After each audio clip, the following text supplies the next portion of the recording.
আসসালামু আলাইকুম। আশা করি সবাই ভালো আছেন ও আগামী তো ভালো থাকেন দোয়া করি। তো আমার ফেসবুকের ফ্রেন্ডদেরকে বলছি, আমিও সাপোর্ট পাইতাম, সাপোর্ট দিতাম, এখন একটু স্লো হয়ে গেছি আমি, সেটা বলছি কেন। তো ওইখান থেকে আমার কিছু ফ্রেন্ড আমাকে প্রশ্ন করছেন, এখন আগের মতো দেখা যাচ্ছে না কেন তোমায়, বা আমাদের এই সাপোর্টটাও সেরকম পাওয়া যাচ্ছে না, কারণটা কি জানতে পারি? অনেকে আমাকে বললেন।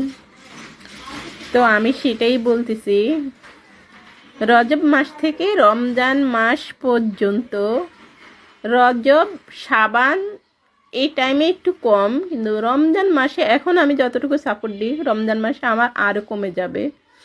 মানে এই 3টা মাস আমি একটু ব্যস্তই থাকি। সেটা হইছে, এখন বলবেন কি আপনি কি ইমাম সাহেব হয়ে গেছেন নাকি, অনেকে এভাবেও বলতে পারেন। আমি ইমাম সাহেবও হই নাই, বা আমি অত মানে আমল যে করি আহামরি আসলে তাও না। এই যতটুকু করি বা পালন করতে চেষ্টা করি আসলে সব কিছুই করা যেমন তেমন, কিন্তু এবাদতগুলা আমি মনে করি আমরা যেমন বলি না, বিশেষ একটা দিনে বিশেষ একটা আয়োজন, আমাদের এক একটা জীবনের এক একটা দিন। তো আল্লাহর হাদিস অনুযায়ী ঠিক এরকমই এক একটা মাস এক এক রকমভাবে, এক একটা দিন এক এক রকমভাবে এবাদত। কিন্তু যারা 5 ওয়াক্ত নামাজ পড়েন তাদের জন্যে, তারপরে আমরা 5 ওয়াক্ত অনেকে না পড়লো অন্তত 1 ওয়াক্ত পড়ি, আবার অনেকে আছে 1 ওয়াক্ত পড়ি না, অনেকে 3 ওয়াক্ত পড়ি।